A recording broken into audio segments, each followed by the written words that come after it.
이 시간 하나님 주시는 말씀 누가복음 3장 15절에서 22절입니다. 지난주는 3장 1절부터 14절 말씀을 통해서 정치적으로 또 군사적으로 종교적으로 지도자의 위치에 있었던 자들, 그들이 아닌 빈들에서 사가랴의 아들 요한에게 하나님의 말씀이 임했다라는 내용입니다. 그 임한 하나님의 말씀을 받고 요한이 죄사함을 받게 하는 회개의 세례를 전파하게 됩니다. 그 가운데 그냥 형식적으로나마 그 세례를 받기 위해 나오는 자들을 향하여 회개에 합당한 열매를 맺어라 라고 경고하면서 하나님의 심판이 임박해 있다 라고 회개를 촉구하는 내용이 지난주 본문이었습니다. 이어서 오늘 본문은 백성들이 다 그리스도를 바라고 기다리게 됩니다. 그러는 중에서 모든 사람이 요한이 혹시 그리스도가 아닌가 이렇게 그 마음에 생각을 하게 됩니다. 그러자 요한이 자신이 누구인지를 밝히게 됩니다. 나는 물로 세례를 베푸는 자다. 그런데 나보다 능력이 많으신 분이 올 텐데 나는 그분의 신발끈을 푸는 것조차도 감당하지 못할 자다. 그분과는 차원이 다른 자다. 그래서 그분이 오시게 되면 성령과 불로 세례를 베풀게 될 것이다. 그래서 손에 키를 들고 추수할 때 예전에 쓰던 거죠. 키를 들고 타작마당을 깨끗하게 하고 알곡은 모아서 곡간에 들이고 쭉정이는 꺼지지 않는 불에 태우게 될 것이다 라고 그리스도가 오시면 어떤 일을 하게 될 것인지 자신은 그리스도가 아니다 라는 것을 밝히게 됩니다. 그러는 가운데서 백성들을 여러 가지로 또 권하면서 좋은 소식을 전하게 됩니다. 그런데 그 중에 누가 있냐면 분봉왕 헤롯이라는 인물이 있게 됩니다. 그가 자기 동생의 아내, 그러니까 제수를 자기 아내로 취하게 됩니다. 그래서 헤로디아라는 여인 제수를 또 조카이기도 해요. 그래서 조카이자 제수인 헤로디아를 아내로 취하는 악행을 범합니다.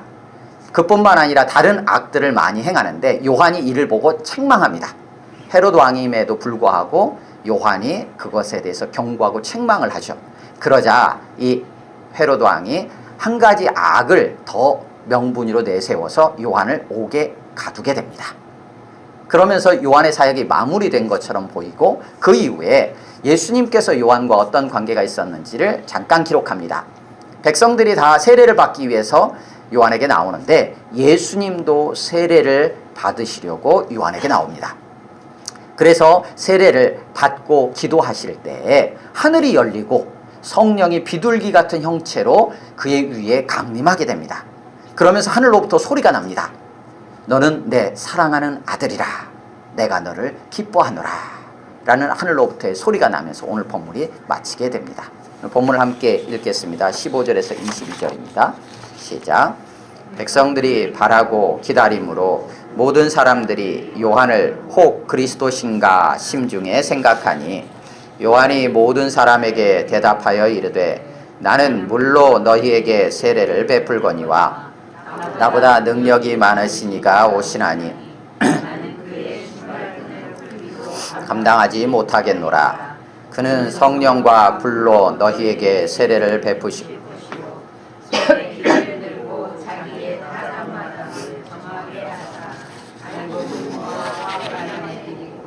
쭉정이는 꺼지지 않는 불에 태우시리라. 또 그 밖에 여러 가지로 권하여 백성에게 좋은 소식을 전하였으나 그의 동생의 아내 헤로디아의 일과 또 자기가 행한 모든 악한 일로 말미암아 요한에게 책망을 받고 그 위에 한 가지 악을 더하여 요한을 옥에 가두니라. 백성이 다 세례를 받을새 예수도 세례를 받으시고 기도하실 때 하늘이 열리며 성령이 비둘기 같은 형체로 그의 위에 강림하시더니 하늘로부터 소리가 나기를 너는 내 사랑하는 아들이라 내가 너를 기뻐하노라 하시니라. 아멘. 3, 4분 정도 각자 묵상하겠습니다.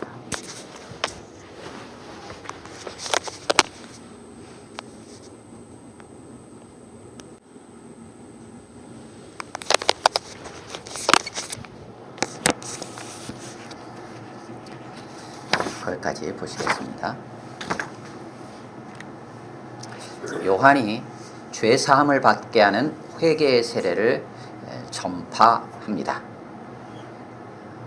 그러는 가운데서 백성들은 그리스도가 오기를 기다리고 있었습니다. 메시아가 오기를 기다리고 있었는데 요한이 하는 사역을 보니까 요한이 그리스도가 아닌가 그렇게 생각을 하게 됩니다. 그런 생각들을 가지고 있을 때 요한이 자신은 그리스도가 아니다 라는 것을 세례를 통하여 선포하고 증언하는 내용이 오늘 본문의 내용입니다.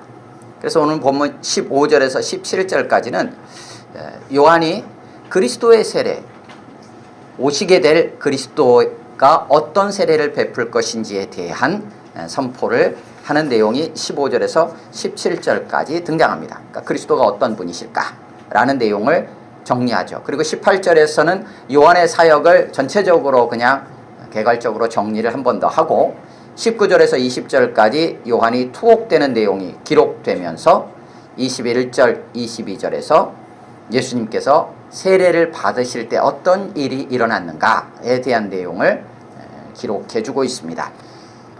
사람들은 어떤 그리스도를 기대하고 있었을까? 백성들의 상황은 로마의 압제 아래에 있었고 나름대로 자신들은 택한 백성이라는 생각들을 가지고 있었어요. 그러다 보니까 자신들은 의로운 자, 의인, 그리고 그 외에 로마를 비롯한 주변 모든 이방인들은 다 악인, 이런 생각들을 그들은 일반적으로 가지고 있었던 것처럼 보입니다. 그래서 그리스도가 오시게 되면 어떤 일을 하게 될 것인가? 의인은 구원하고 악인은 심판하게 될 것이다. 그것이 구약에서 말하는 여호와의 크고 두려운 날이다 라는 생각을 가지고 있었던 것처럼 보입니다. 그래서 메시아 그리스도가 오신다라는 것은 곧 자신들은 구원을 받고 자신들을 핍박하고 또 자신들을 억압하는 자들은 심판을 받게 될 거야. 그러니까 그리스도가 빨리 오기를 소망했고 그리스도가 오는 것에 대한 기대가 있었던 것처럼 보입니다. 그런 가운데 요한이 심판에 대한 경고들을 계속합니다. 그러면서 회개의 세례를 전파할 때 그들은 우리는 세례를 받는 것만으로도 충분하다는 생각을 했어요. 그런데 요한은 아니다. 회개에 합당한 열매가 필요하다 라는 내용을 통해서 진정한 회개를 촉구했었죠. 그러니까 백성들이 요한이 정말 그리스도인가 보다 이런 생각들을 하게 되었습니다. 그러자 요한이 난 아니야. 그리스도는 따로 계셔 라는 것을 16절 17절에서 대답합니다. 16절을 한 번 더 읽겠습니다. 시작. 요한이 모든 사람에게 대답하여 이르되 나는 물로 너희에게 세례를 베풀거니와 나보다 능력이 많으시니가 그를 풀기도 감당하지 못하겠노라. 그는 성령과 불로 너희에게 세례를 베푸실 것이요. 세례가 어떤 좀 그리스도와 자신이 베푸는 세례가 다르다. 다른 무언가가 있다라는 것을 16절에서 밝힙니다. 자신은 물로 세례를 준다라는 거예요. 그래서 요한은 요단강에서 세례를 베풀잖아요. 그래서 요단강으로 오면 사람들을 물속에 잠갔다가 이렇게 나오면서 물로 씻는 행위를 통하여서 죄의 사함에 대한 은총으로 나아갈 수 있도록 안내하는 역할을 했다는 거예요. 그래서 물이라는 통로 안에 씻는 거예요. 물이라는 통로 안에 잠그는 겁니다. 물로 세례를 주는데 나보다 능력 많으시니, 그러니까 그리스도는 어떤 분이냐? 자기보다 능력이 많은 분이라는 거예요. 그런데 어느 정도 능력이 많으시냐? 자기가 그분이 오셨을 때 신발끈을 푸는 것조차도 자기가 할 일이 아니라는 거예요. 보통 신발끈을 푼다는 것은 주인의 신발끈을 푸는 자가 노예예요.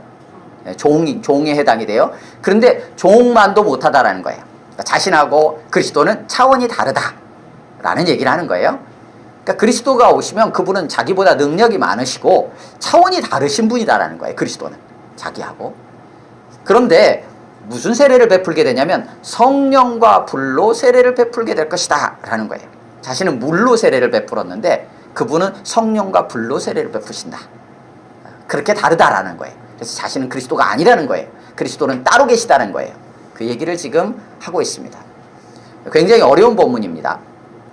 성령과 불로 세례할 때 성령과 불로 세례라는 게 도대체 무슨 의미인지 학자들 안에서 의견이 굉장히 많습니다. 성령과 불은 같은 의미냐, 성령과 불은 다른 의미냐, 좋은 쪽으로 같은 의미냐, 좀 더 나쁜 쪽으로 같은 의미냐, 뭐 해가지고 의견들이 굉장히 많아요. 왜 의견들이 많냐면 이거 해석이 필요한 거예요. 16절에서 그냥 성령과 불이라고만 표현했기 때문이에요. 그러니까 이게 도대체 무엇을 의미하는지 해석을 해야 되는 상황이에요. 그래서 너무나 분분한 의견들이 많습니다. 여하튼 그리스도가 오시면 성령과 불로 세례를 준대요. 그리고 또 하나는 17절이에요. 17절 같이 읽습니다. 시작.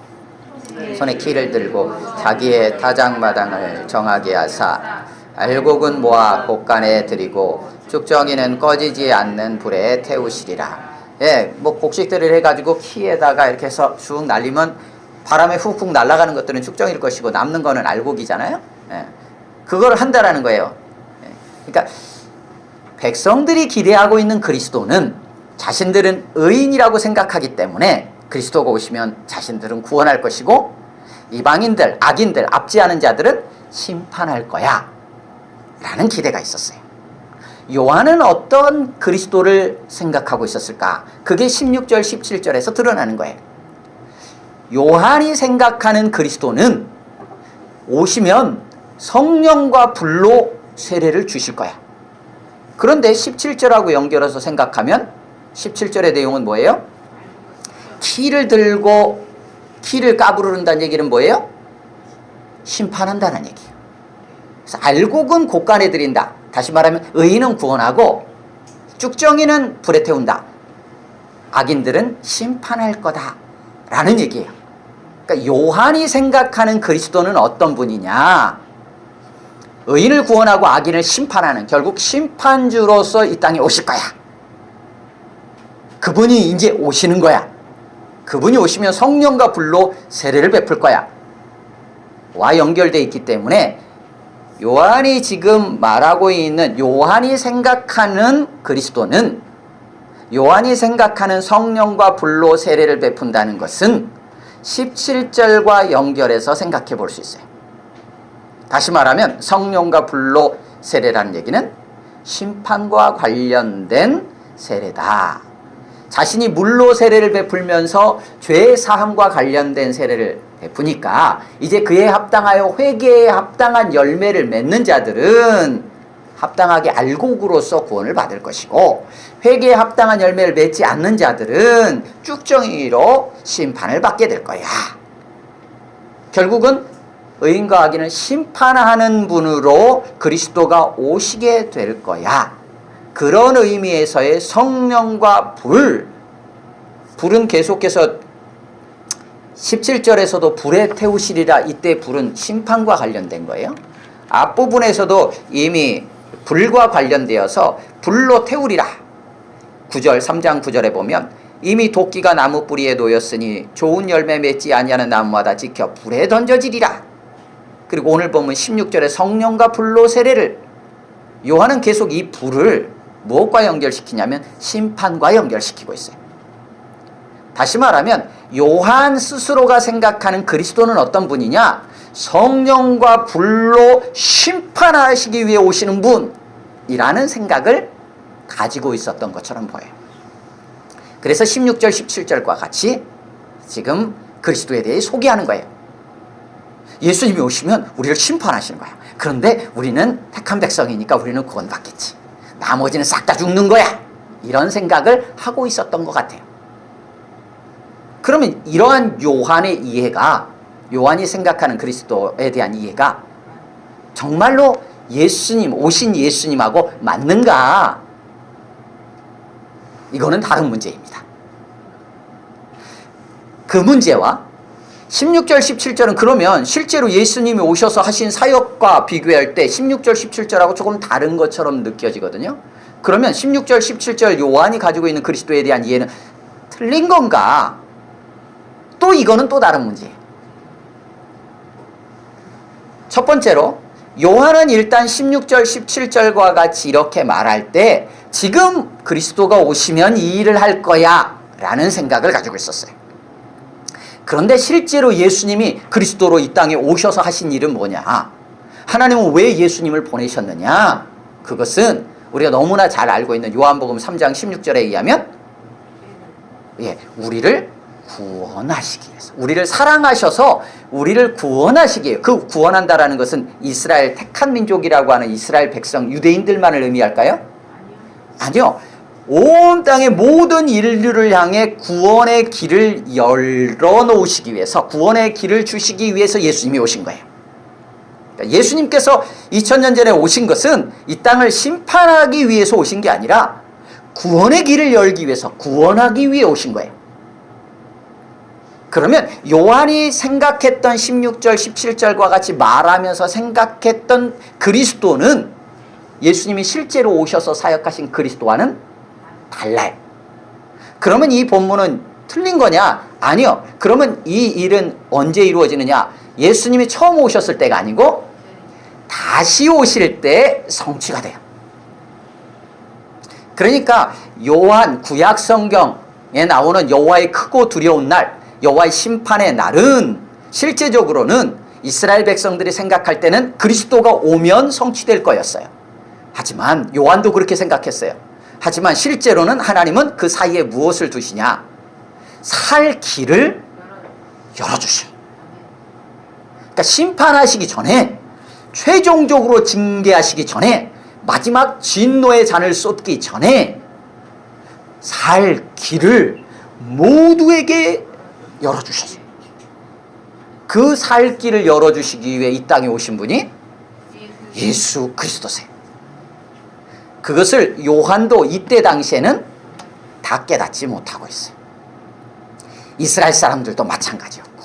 그러니까 그들이 생각했던 그리스도와 예수님이 하시는 사역을 보니까 당신이 오실 그분 맞습니까? 나중에 요한이 그렇게 질문을 해요. 자기가 기대했던 그리스도가 아닌 거예요. 하지만 실제로 오늘 16절, 17절, 17절과 같은 심판주로 분명히 그리스도는 다시 오실 것입니다. 하지만 이때 당시에 이 땅에 오셨던 예수 그리스도는 그 전에 우리에게 살 길을 열어주시고 진정한 우리의 죄의 문제, 죄의 대가를 지불하기 위해 오셨다는 거예요. 이러한 구분을 우리가 좀 하고 있을 필요가 있어요. 그럼에도 불구하고 성령과 불로, 그러면 성령과 불로 세례를 베푸신다는 거, 그럼 예수님이 다시 오실 때만이 해당이 되는가? 아니요. 요한은 지금 성령과 불을 심판과 관련돼서 생각했을 수 있지만 실제로 성령과 불로 예수님께서 어떻게 하시냐? 우리 가운데 세례를 베푸세요. 언제요? 예수님께서 이 땅에 오셔서 사역하시고 십자가에 달려 죽으시고 부활하신 이후에 하늘로 올라가시고 나서 어떻게 해요? 우리 가운데 성령을 보내주세요. 그러니까 예수님께서 오셔서 사역하시는 동안 성령과 불로 사람들에게 세례를 베푸는 개념이 아니고, 성령과 불로, 이때의 불의 개념은 그래서 사도행전 2장 3절에 나오는 불의 모습하고 연결할 수 있어요. 사도행전 2장, 누가복음과 사도행전을 기록했는데 지금 요한은 9절과 17절에서 불을 심판과 연결해서만 생각하고 있어요. 그런데 이것을 기록하고 있는 누가는 온전한 뜻을, 예수 그리스도가 오신 이후의 모든 사역들을 다 종합해서 다 이해한 상태에서 기록하면서 심판의 불만이 아니라 성령의 불로도 이해하고 있어요. 그래서 16절에 나오는 성령과 불은 사도행전 2장 3절에 나오는 성령이 충만히 오순절 다락방에 120명에 모인 이들에게 성령이 임하실 때 불의 혀같이 갈라지는 것이 그들 위에, 각 사람 위에 임하여 있었다. 이렇게 기록해요.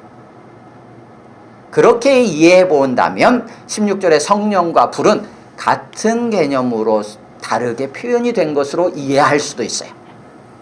여러 다른 이해들이 있는데 그렇게 사도행전 2장과 연결하면 우리가 한번 이해해 볼 수 있다는 거예요. 그러면 성령과 불로 세례를 예수님이 언제 베푸신 겁니까? 십자가에 죽으심 이후에, 부활하시고 승천하신 이후에 우리 가운데 성령을 보내주심으로 진정한 성령과 불로 세례를 베푸시는 역사를 성취하시게 됩니다. 그리고 주님이 이제 다시 오실 때 17절 심판주로 이 땅에 오시게 될 거예요. 그렇게 요한이 이해했던 것과는 달리 실제적으로 예수님이 오셔서 하신 사역들을 우리가 이해해 볼 수 있어요. 그렇게 예수님에 대해서 소개한 이후에 18절에서 요한의 사역을 마무리하고 19절 20절에서 헤롯 왕에 의해서 요한이 투옥된 사건을 기록합니다. 명분은 뭔가 다른 명분이 있었던 것 같아요. 자신이 잘못한 것을 책망하는 걸 가지고 요한을 잡을 수는 없었던 것 같아요. 백성들 눈총도 있고 하니까. 그래서 뭔가 다른 명분을 찾아가지고 요한을 옥에 가둔 것처럼 보여요. 그래서 그것을 20절에서는 그 위에 한 가지 악을 더하여 요한을 가두니라 이렇게 표현하고 있는 것처럼 보여요. 여하튼 요한의 사역이 마무리됐습니다. 물론 요한이 실제로 옥에 갇힌 건 이때가 아니에요. 시간 순서는 아닙니다. 왜냐하면 요한이 옥에 갇혔으면 21절에 예수님이 세례를 못 받으시잖아요. 백성들도 세례받으러 요한에게 나오고 있는데, 그죠? 그러니까 요한의 사역을 그냥 마무리 시켜놓고 정리를 해놓는 거예요. 그리고 나서 이제 예수님의 시대로 넘어가는 것을 21절, 22절에서 예수님이 세례 받으시는 사건을 통해서 기록하기 시작합니다. 근데 당시 배경은 어떠냐면 백성들이 막 세례를 받으러 오고 있어요. 예수님도 그때 세례를 받으시고 기도하시게 돼요.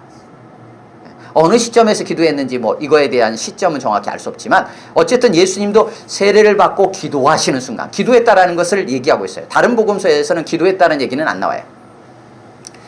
그런데 누가복음은 기도를 굉장히 강조해요.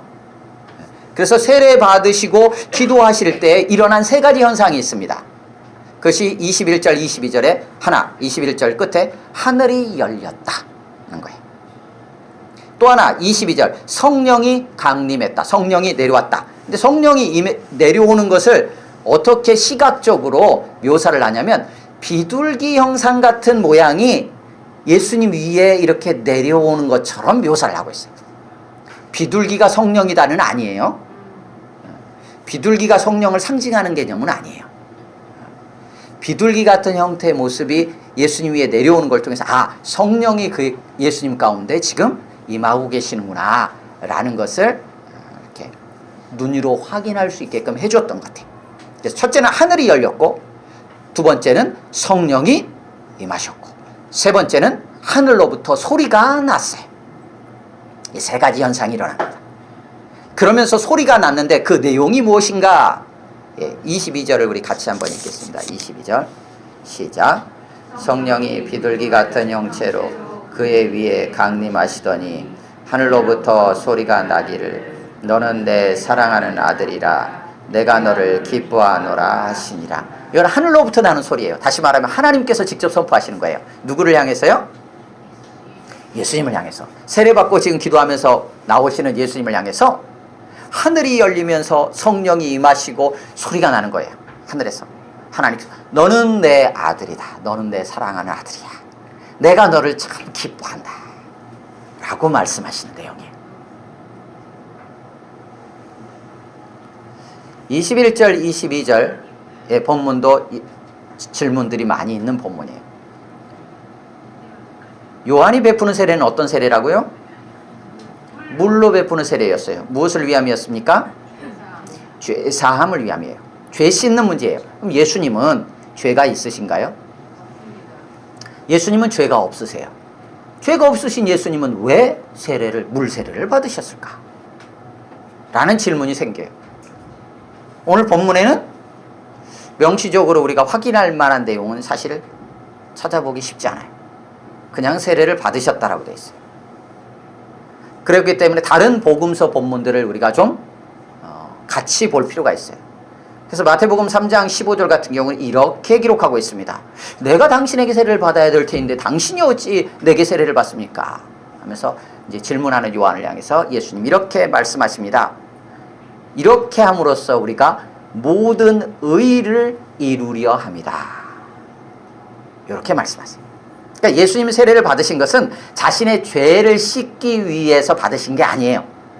예수님은 죄가 없으신 분으로 이 땅에 오셨어요. 그렇기 때문에 죄를 씻기 위한 물세례가 아니라 모든 의를 이루기 위한 세례였어요. 이것을 누가복음 20장으로 뒤로 넘어가면 이렇게 사람들이 예수님을 걸고 넘어지려고 하게 됩니다.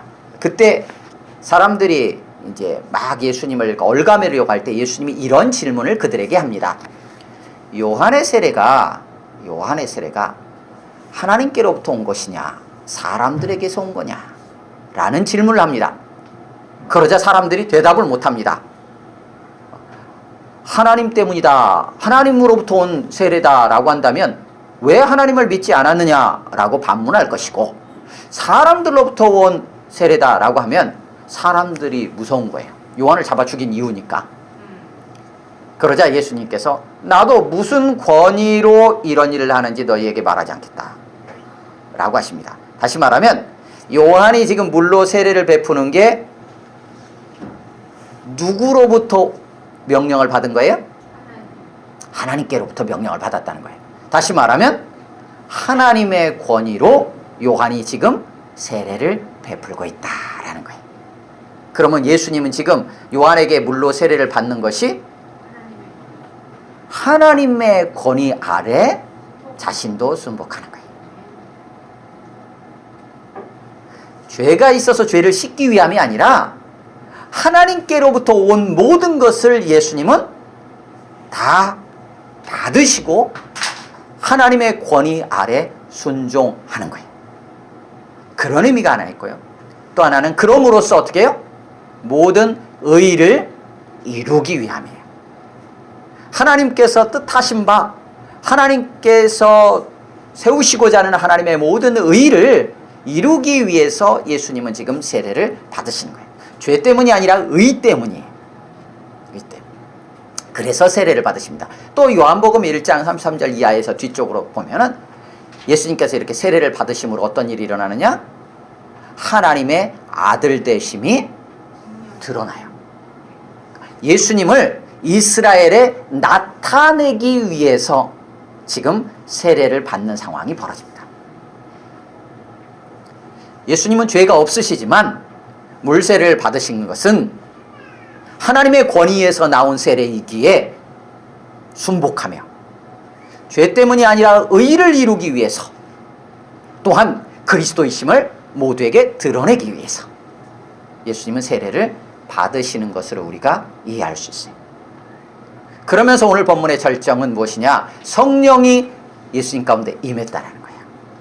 성령이 임했다. 그러면 16절에서 요한은 예수님이 성령과 불로 세례를 베푼다고 했는데, 성령과 불로 세례를 베풀기 전에 예수님이 먼저 성령으로 어찌 보면 세례를 받는 것처럼 묘사가 되고 있어요. 사실은 물로 세례를 받는 게 아니라, 물로 세례를 받는 건 하나님의 권위 아래 순복하여 들어가심으로 사실은 성령이 그 가운데 임하여 성령으로 기름 부으시는 거예요. 예수님을 그리스도라고 해요. 우리가 그리스도는 그 의미가 기름 부으심을 받은 자라는 뜻이에요. 히브리어로는 메시아입니다. 구약에는 세 부류의 사람들을 기름을 부어서 세웠어요. 왕, 제사장, 선지자예요. 그러면 예수님은 언제 기름 부음을 받았을까요? 예수님은 누구에게 기름 부으심을 받았나요? 기록이 없어요. 왜요? 기름을 통해서 상징하는 것은 하나님께서 세운다라는 거예요. 기름 자체가 의미, 감람유라는 기름 자체가 왕이 되게 한다라는 게 아니라 하나님께서 그를 왕으로, 제사장으로, 선지자로 기름 붓는 거예요. 부으시는 거예요. 다시 말하면 오늘 세례를 예수님이 받으시는 사건을 통해서 예수님이 그리스도로 기름 부으심을 받으시는 거예요. 어떤 기름 부으시며? 성령의 기름 부으심을 받으신. 그래서 누가복음 4장 16절 19절에서는 주의 성령이 내게 임하셨으니 이는 가난한 자에게 복음을 전하게 하시오. 이사야 62장의 말씀을 인용하면서 예수님의 사역이 본격적으로 시작됩니다. 다시 말하면 오늘 본문은 예수님께서 그리스도로 성령의 기름 부으심을 받으시면서 본격적인 사역, 사명을 시작하시는 출발점이 되는 거예요. 그게 지금 요한의 물세례와 함께 진행이 됩니다. 그때 필요한 정체성이 무엇인가? 그것은 하나님의 아들이라는 정체성이에요. 그것이 예수님 안에서 나온 게 아니고 요한에 의해서 나온 게 아니고 하나님으로부터 나와요. 그래서 하늘로부터 소리가 났다. 너는 내 사랑하는 아들이라. 내가 너를 기뻐한다. 라고 선포되고 있어요. 요한의 이 물세례를 통하여서 예수님은 성령의 기름 부으심을 받은 그리스도로 드러나시게 되고 또한 하나님으로부터 하나님의 아들 되심을 하나님께서 하나님의 아들 되심을 선포하는 자리로 이 예수님의 수세 장면을 사용하고 계시다는 거예요. 우리의 삶은 어떤가? 우리는 어떤가? 이 이후로 예수님이 부활승천하신 이후로 성령을 우리 가운데 보내주셨어요. 그래서 이제 어떤 일이 일어나느냐?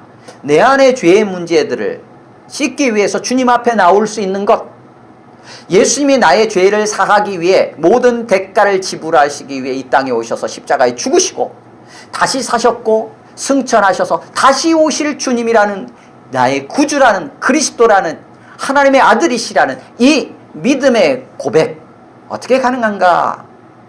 성령이 우리 안에 임하실 때만 가능해요. 성령으로만 그 고백이 가능해요. 그래서 예수님께서는 성령을 우리 가운데 보내주신 거예요.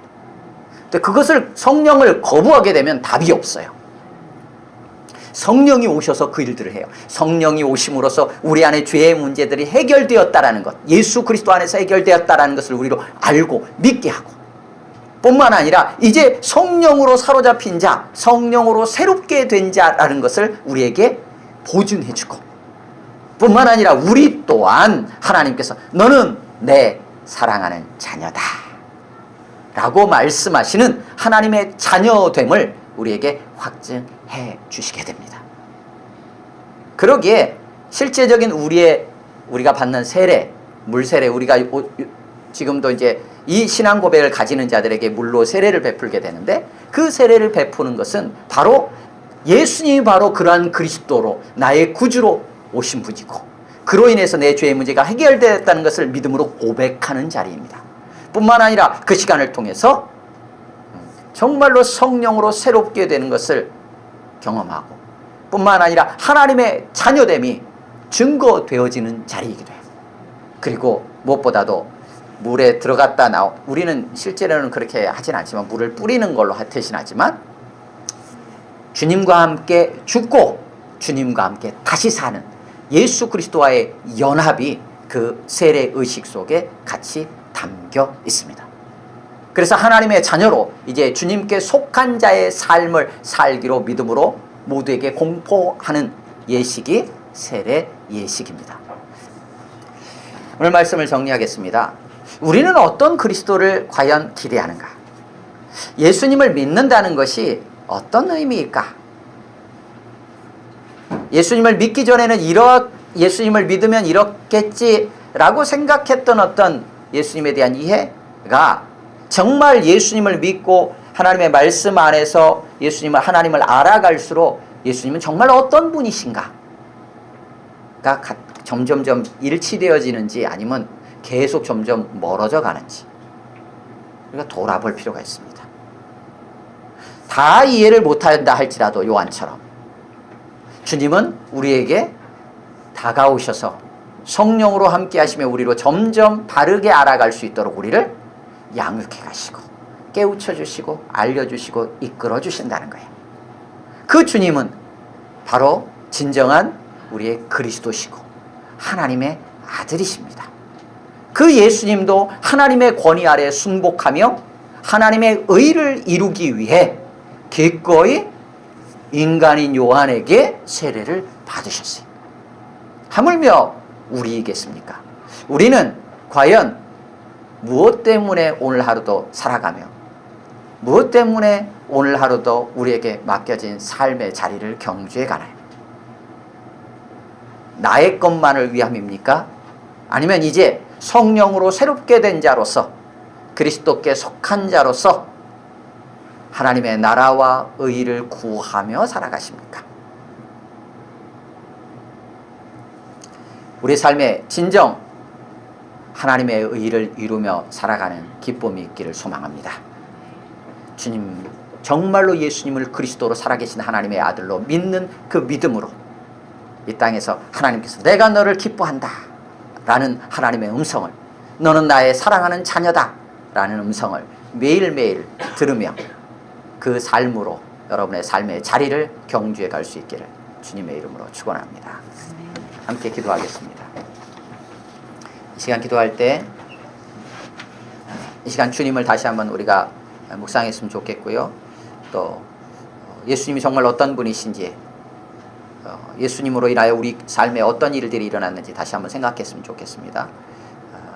그리고 정말 나는 하나님의 자녀로 또 하나님이 기뻐하는 자로서의 삶을 살아가고 있는지 돌아보시고, 또 우리에게 허락하신 삶의 자리에서 정말 나는 나의 그 무엇을 위해서 살아가는지, 아니면 하나님의 나라와 의를 구하며 살아가고 있는지 돌아보고 온전히 성령을 따라 살아갈 수 있는 삶을 구하면서 이 시간 기도하겠습니다. 그리고 여러분의 가정들을 위해서도 기도하시고요. 이 시간 함께 한 1분 정도 같이 기도하겠습니다.